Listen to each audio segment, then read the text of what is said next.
ಅದು ಡೀಟೇಲ್ ರಘು ಕಳಿಸಿದ್ದು ಕಳಿಸ್ತೀನಿ. ಸೊ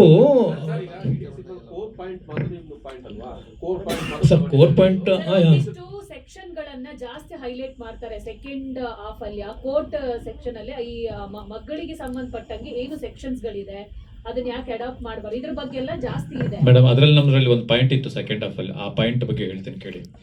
ಇವನು ಮದುವೆಗೆ ಒಂದು ಇವೊಂದೊಂದು ಲವ್ ಸ್ಟೋರಿ ಓಡ್ತಾ ಇರುತ್ತೆ ಫಸ್ಟ್ ಆಫ್ ಆಲ್. ನಮಗೆ ಆ ಲವ್ ಸ್ಟೋರಿ ಅಪ್ಪ ಬಂದ್ಬಿಟ್ಟು ಮುಸ್ಲಿಂ ಮಗುನ ನೀನು ಸಾಕೋದಾದ್ರೆ ನಾವು ನಿಮಗೆ ಹೆಣ್ಣು ಕೊಡಲ್ಲ ಅಂತ ಅವರಪ್ಪ ವಾರ್ ಮಾಡ್ಬಿಡ್ತಾನೆ. ನನಗೆ ಮಗುನೇ ಇಂಪಾರ್ಟೆಂಟು ಅಂತ ಆ ಲವ್ ಕ್ಯಾನ್ಸಲ್ ಮಾಡ್ಬಿಟ್ಟು ಇವನು ಬಂದ್ಬಿಡ್ತಾನೆ, ಮದುವೆ ಆಗದೆ ಇರ್ತಾನೆ. ಸೆಕೆಂಡ್ ಹಾಫಲ್ಲಿ ಅಪೋಸಿಟ್ ಲಾಯರು ಸೆಕ್ಸ್ಯೂಲ್ ಆಗಿ ಈ ಮಗುನ ಯೂಸ್ ಮಾಡ್ಕೊಳ್ತಾ ಇದ್ದ ಇವನು ಅಂತ ಕೇಸ್ ಹಾಕ್ತಾರೆ. ಇಲ್ಲೂ ಅದನ್ನೇ ಮಾಡ್ತಾವ್ರೆ. ಇಲ್ಲಿ ಹೆಣ್ಣು ಮಗುನ ಇಟ್ಕೊಂಡು ಇವನು ಇದು ಮಾಡ್ತಾ ಇದ್ದ. ಇಲ್ಲೇ ಇರೋದು ಕತೆ. ಅವರು ಆಮೇಲೆ ಕತೆ ಮೇಡಮ್. ಈಗ ನಾನೀಗ ಅವ್ರ ಹತ್ರ ಲೈನ್ ಇದ್ರೆ ನಾನು ಈಗ ನಿಮ್ಗೆ ಹೇಳಿದೆ ನೋಡಿ ಕತೆ. ಈ ಕತೆ ಕೇಳಿದಾಗ ಅವ್ರ ಹತ್ರ ಅದೇ ಥರ pattern they should tell me, correct ಅಲ್ವಾ ಮೇಡಮ್? ಸರ್ ನಾವು ಈ ಥರ ಮಗು ಮೇಲೆ ಲವ್ ಮಾಕ್ಟೇಲ್ 3 ಮಾಡ್ತಾ ಇದೀವಿ, ಅದು second half court room drama ಬರುತ್ತೆ, ಬಯಾಲಜಿಕಲ್ ಪೇರೆಂಟ್ಸ್ ಬರ್ತಾರೆ. ಸೊ ಅದೇ ತಾನೇ ಈಗ ಅವ್ರು ಮಾಡಿದ್ದದೆ, ಅದನ್ನ ನನ್ನ ಹತ್ರ ನ್ಯಾಚುರಲ್ ಆಗಿ ಹೇಳ್ತಾರೆ, ಮುಂಚೆ ಮಾಡ್ಕೊಂಡಿದ್ದಾರೆ. ಯಾಕಂದ್ರೆ ಅವ್ರು ನನ್ನ ಹತ್ರ ಹೇಳಲಿಲ್ಲ ಚೆನ್ನಾಗಿದೆ ಕತೆ, ನಾವು ಮಗು ಮೇಲೆ ಕತೆ ಮಾಡ್ತಾ ಇದ್ದೀವಿ, ಸೊ ನೀವು ಬೇರೆ ಯಾವ್ದಾದ್ರು ಕತೆ ಹೇಳಿ ಅಂತ ಹೇಳಿದಾಗ ನಮ್ಗೆ ಏನು ಅನಿಸ್ತದೆ, ಮಗು ಮೇಲೆ ಯಾವ ಕತೆ 100 ಕತೆ ಮಾಡ್ಬೋದು ಮಗು ಮೇಲೆ. ಅವತ್ತು ಅವ್ರು ಅದೇ ಕತೆ ಇಟ್ಕೊಂಡಿದ್ದೀರಿ, ಡೆಫಿನೆಟ್ಲಿ ಅವ್ರು ನಮ್ಮ ಹತ್ರ ಹೇಳ್ತಾ ಇದ್ರು. ಅವ್ರ ಹತ್ರ ಅವತ್ತು ಕತೆ ಇಲ್ಲ ಅದು. ಸೊ ನಾವು ಆಮೇಲೆ ಏನು ಮಾಡಿದ್ವಿ, ಬೇರೆ ಹೀರೋಗಳಿಗೆ ಅಪ್ರೋಚ್ ಆಯಿತು, ಏನೇನೋ ಆಯಿತು. ಆಮೇಲೆ ರಾಮರಸ ಸ್ಟಾರ್ಟ್ ಆಯಿತು. ಸರ್ ಆಮೇಲೆ ಮಾಡೋಣ ರಾಮರಸ ಮುಗಿದ್ಮೇಲೆ ಅಂತ. ಸೊ ನಾನು ಬೇರೆ ಪ್ರಾಜೆಕ್ಟಲ್ಲ ಅದೇ. ಸೊ ಅದಾದಮೇಲೆ ಅವರು ಅದನ್ನು ಲಿಫ್ಟ್ ಮಾಡಿರ್ಬೋದು, ನಾವು ಮಾಡಲ್ಲ ಅಂತ ಗೊತ್ತಾದ್ಮೇಲೂ ಕೂಡ. ಸೊ ನಾವಂತೂ ಅವ್ರಿಗೆ ಮುಂಚೆನೇ ಕತೆ ಹೇಳಿದ್ದೆ. ಆ ಟೈಮಲ್ಲಿ ಅವ್ರ ಹತ್ರ ಕತೆ ಇರಲಿಲ್ಲ. ಇದ್ದಿದ್ರೆ ಅವರು ನಮ್ಮ ಹತ್ರ ಡೆಫಿನೆಟ್ಲಿ ಹೇಳ್ತಾರೆ ಸರ್. ಅದು ಕಾಮನ್ ಥಿಂಗು. ಯಾವೇ ಡೈರೆಕ್ಟರ್ ಹತ್ರ ನೀವು ಅಥವಾ ನಿರ್ಮಾಪಕರ ಹತ್ರ ಅಥವಾ ಹೀರೋ ಹತ್ರ ಕತೆ ಹೇಳಿದ್ರೆ, ನೀನು ಆಲ್ರೆಡಿ ನಾನು ಈ ಕತೆ ಮಾಡ್ತಾ ಇದ್ದೀನಿ ಅಂತ ಅವ್ರು ಹೇಳ್ತಾರೆ. ಅವನ ಹತ್ರ ಇಲ್ಲದೆ ಇದ್ದಾಗ ಅವ್ನು ಹೇಳಲ್ಲ ಅಷ್ಟೇ. ನಿಜವಾಗ್ಲೂ ನಿಮ್ಗೆಲ್ಲರಿಗೂ ಮೀಡಿಯಾದವ್ರಿಗೆಲ್ಲರಿಗೂ ನಿಜವಾಗ್ಲೂ ಒಬ್ಬ ರೈಟರ್ಗೆ ಮೋಸ ಆಗಬಾರ್ದು ಅನ್ನೋದು ನಿಮ್ಗೆಲ್ರಿಗೂ ನಿಜವಾಗ್ಲೂ ಇದ್ರ ಬಗ್ಗೆ ಆಸಕ್ತಿ ಇದೆ ಅಂತಂದ್ರೆ ನಾನು ಚಾಲೆಂಜ್ ಮಾಡ್ತೀನಿ. ಡಾರ್ಲಿಂಗ್ ಕೃಷ್ಣ ಅವ್ರಿಗೆ ಹೇಳೋಕ್ಕಿಂತ ಮುಂಚೆನೆ ಈ ಕತೆ ನಾವು ರಮೇಶ್ ಅರವಿಂದ್ ಸರ್ಗೆ ಹೇಳಿದ್ದೀವಿ, ಶರಣ್ ಸರ್ಗೆ ಹೇಳಿದ್ದೀವಿ.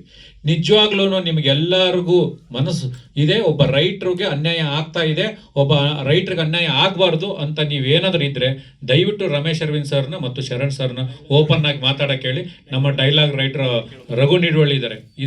ಇದನ್ನು ಆಗಬಾರ್ದು ಅನ್ಯಾಯ. ಇದು ಚಾಲೆಂಜ್ ಮಾಡ್ತೀನಿ, ಇದು ಓಪನ್ ಚಾಲೆಂಜ್ ಮಾಡ್ತೀನಿ. ಡಾರ್ಲಿಂಗ್ ಕೃಷ್ಣ ಅವ್ರಿಗೆ ಇದು ಓಪನ್ ಚಾಲೆಂಜ್ ಮಾಡ್ತೀನಿ. ನಾನು 2 ನಿಮಿಷದ ಕತೆ ಹೇಳಿದ್ದೀನ ಇಲ್ಲ ಇದರಿಂದ ಕದ್ದು ಕತೆ ಹೇಳಿದ್ದೀವಿ ಅಂತ ಇದು ಡಿಸೈಡ್ ಆಗಬೇಕು. ಒರಿಜಿನಲ್ ಅವ್ರದ್ದು ಕತೆನ ನಮ್ಮ ಕತೆನ ಅಂತ ಇದು ಡಿಸೈಡ್ ಯಾಕೆಂದರೆ ತುಂಬ ದೊಡ್ಡವರು Ramesh Aravind sir is very legendary actor and director.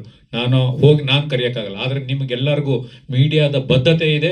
ಇದು ಒಬ್ಬ ರೈಟ್ರಿಗೆ ನ್ಯಾಯ ಸಿಗಬೇಕು ಅಂತ ನಿಮಗೆಲ್ರಿಗೂ ಏನಾದರೂ ಇತ್ತು ಅಂತಂದರೆ ನಾಳೆ ರಮೇಶ್ ಅರವಿಂದ್ ಸರ್ನ ಕೇಳಿ, ಆಮೇಲೆ ಶರಣ್ ಸರ್ನ ಕೇಳಿ, ಆಕಾಶ್ ಶ್ರೀವಾಸ್ ಅವ್ರನ್ನ ಕೇಳಿ, ಮಹಾಂತೇಶ್ ಹಂದ್ರಾಳ್ ಅಂತ ಇವಾಗ ಒಂದು ಸಿನಿಮಾ ಡೈರೆಕ್ಟ್ ಮಾಡ್ತಾರೆ, ಸ್ಪಾರ್ಕ್ ಅಂತ ಡೈರೆಕ್ಟ್ ಮಾಡ್ತಾ ಇದ್ದಾರೆ, ಅವ್ರು ಕೇಳಿ. ಇವ್ರಿಗೆಲ್ರಿಗೂ ಡಾರ್ಲಿಂಗ್ ಕೃಷ್ಣ ಅವ್ರಿಗೆ ಹೇಳೋಕ್ಕಿಂತ ಮುಂಚೆ ಹೋಗಿ ಕತೆ ಹೇಳಿದ್ದೀವಿ. ನಿಮಗೆಲ್ಲರಿಗೂ ಬದ್ಧತೆ ಇದೆ, ನೀವೆಲ್ಲರೂ ನಿಲ್ಲಬೇಕು ಒಬ್ಬ ರೈಟರ್ ಪರವಾಗಿ ಅಂತಂದ್ರೆ ಬನ್ನಿ, ಇದನ್ನ ನಾವು ಹೋರಾಟ ಮಾಡೋಣ. ಇದು ಬಿಟ್ಬಿಟ್ಟು ಪರ್ಸನಲ್ ಆಗಿ ಗುರು ದೇಶಪಾಂಡೆ ಅವರು ಹಿಂಗಿದ್ರು, ಅವರು ಇದು ಬಿಟ್ಬಿಡಿ. ಪರ್ಸನಲ್ ವಿಷಯಗಳನ್ನ ಬಿಟ್ಟು ಒಬ್ಬ ರೈಟ್ರು ಒಂದು ಸಿನಿಮಾ ಅಂತ ಹೋರಾಟ ಮಾಡೋದಾದ್ರೆ ದಯವಿಟ್ಟು ನೀವೆಲ್ಲರೂ ಕೈ ಜೋಡಿಸಿ.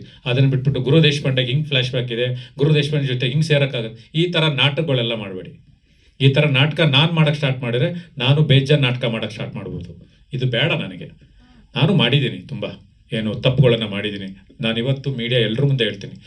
ಈ ಮೂಲಕ ನಾನು ಅಜಯ್ ರಾವ್ ಅವರಿಗೆ ದಯವಿಟ್ಟು ಸಾರಿ ಹೇಳ್ತೀನಿ. ಅವತ್ತು ನಾನು ಕೆಲವು ಮಾತಾಡಬಾರ್ದಾಗಿತ್ತು, ಕೆಲವು ಪದಗಳು ಅವ್ರು ಮಾಡಿದ ತಪ್ಪೇ ಇದೆ, ಆದರೆ ನಾನು ಕೆಲವು ಪದಗಳನ್ನು ಬಳಸಬಾರ್ದಾಗಿತ್ತು. ಆದರೆ ಕೆಲವು ಪದಗಳನ್ನು ನಾನು ಬಳಸಿದ್ದೀನಿ. ನಿಜವಾಗ್ಲೂ ಅವರಿಗೆ ಅವತ್ತಿನ ದಿನದ ಸಾರಿ. ಆ್ಯಕ್ಚುಲಿ ಅಂದರೆ ಅವತ್ತು ನನಗಷ್ಟು ಮೆಚುರಿಟಿ ಇರಲಿಲ್ವಾ, ಇಲ್ಲ ಅವತ್ತು ನನಗೆ ಇದು ಇತ್ತ ಗೊತ್ತಿಲ್ಲ.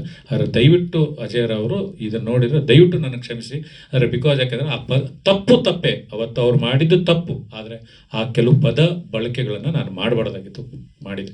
ಮನುಷ್ಯ ಹೋಗ್ತಾ ಹೋಗ್ತಾ ಹೋಗ್ತಾ ಮೆಚುರಿಟಿ ಕಲಿತಾ ಹೋಗಬೇಕು ಹೊರತು ಅವನು ಕೆಳಗಡೆ ಇಳಿತಾ ಹೋಗ್ಬಾರ್ದು. ಸಕ್ಸಸ್ಸು ಫೇಲ್ಯೂರು ನಾನು ಆ ಕಾಲದಲ್ಲಿ 2013 ಪೀಕ್ ಸಕ್ಸಸ್ ನೋಡ್ಬಿಟ್ಟಿದ್ದೀವಿ. ಸಕ್ಸಸ್ ನೋಡದೆ ಏನು ಇಲ್ಲಿ ಬಂದು ಕೂತ್ಕೊಂಡಿಲ್ಲ, ನಾವೇನು ಮಾಡಿಲ್ಲ. ಆದರೆ ಮನುಷ್ಯ ಮೆಚೂರ್ಡ್ ಆಗ್ತಾ ಹೋಗಬೇಕು. ಅದನ್ನು ಬಿಟ್ಬಿಟ್ಟು ಪರ್ಸ್ನಲ್ ಟಾರ್ಗೆಟ್ ಮಾಡಿ ಅವನ ಫ್ರೆಂಡು ಮನೆ ಕರೀತಾರೆ, ಈ ಥರದನ್ನೆಲ್ಲ ನಾಟಕ ಮಾಡಬೇಡಿ. ಡಾರ್ಲಿಂಗ್ ಕೃಷ್ಣ ಅವರೇ, ಇವತ್ತು ಹೇಳ್ತಾ ಇದ್ದೀನಿ, ನೀವು ನನ್ನ ಫ್ರೆಂಡೇ. ಯಾಕೆಂದರೆ 2013 ನಿಮ್ಮ ಜೊತೆಗೆ ಒಂದು ರಿಲೇಷನ್ಶಿಪ್ ಇದೆ ನನಗೆ. 2013 2020ವರೆಗೂ ನೀವು ನನ್ನ ಹತ್ರ ದಿನಕ್ಕೆ 1 ಅವರೋ 1.5 ಅವರೋ ಮಾತಾಡದೆ ಮಲಗ್ತಾ ಇರಲಿಲ್ಲ ನೀವು. ಅದಾದಮೇಲೆ ನಿಮಗೆ ಸಕ್ಸಸ್ ಬಂತು, ನೀವು ಚೇಂಜ್ ಆದರೆ ನಾವು ಬೇಕಾದಾಗ ನಿಮ್ಮನ್ನು ಮೀಟ್ ಮಾಡ್ತಾ ಇದ್ವಿ. ನಾವು ನಿಮಗೆ ಸಾಕಷ್ಟು ಕಥೆಗಳನ್ನು ಹೇಳಿದ್ವಿ. ಅದೇನೋ ಒಟ್ಟಾಗಿ ಕೆಲಸ ಮಾಡೋಕ್ಕಾಗಿಲ್ಲ. ಆದರೆ ನೀವು ಫ್ರೆಂಡ್ ಅಲ್ಲ ಅಂದರೆ, ಆದರೆ ನೀವು ನನಗೆ ಫ್ರೆಂಡೇ. ಆದರೆ ಸಕ್ಸಸ್ ಬಂದಿದೆ ಅಂತಂದ ತಕ್ಷಣವೇ, ಇಲ್ಲ ಫೇಲ್ಯೂರ್ ಬಂತಂದ ತಕ್ಷಣ ಒಬ್ಬನ ಫ್ರೆಂಡ್ನ ಬಿಡೋಷ್ಟು ನಾನು ಮನುಷ್ಯತ್ವ ಕಳ್ಕೊಂಡಿಲ್ಲ ಇನ್ನೂವರೆಗೂ. ನಿರ್ಭೀತ, ನಿಷ್ಪಕ್ಷಪಾತ, ವಿಶ್ವಾಸಾರ್ಹ ಸುದ್ದಿಗಳಿಗೆ ಮತ್ತೊಂದು ಹೆಸರಾಗಿರುವಂತ ನ್ಯೂಸ್ 18 ಕನ್ನಡ ಈಗ ಆಪ್ನಲ್ಲೂ ಲಭ್ಯವಿದೆ. ದಯವಿಟ್ಟು ಇಲ್ಲಿರುವ QR ಕೋಡ್ ಅನ್ನ ಸ್ಕ್ಯಾನ್ ಮಾಡಿಕೊಂಡು ಆಪ್ ಅನ್ನ ಡೌನ್ಲೋಡ್ ಮಾಡೋದಕ್ಕೆ ಮರಿಬೇಡಿ. ನಿಮ್ಮ ಬೆಂಬಲ ಹೀಗೆ ಸದಾ ನಮ್ಮೊಂದಿಗಿರಲಿ. ಧನ್ಯವಾದ.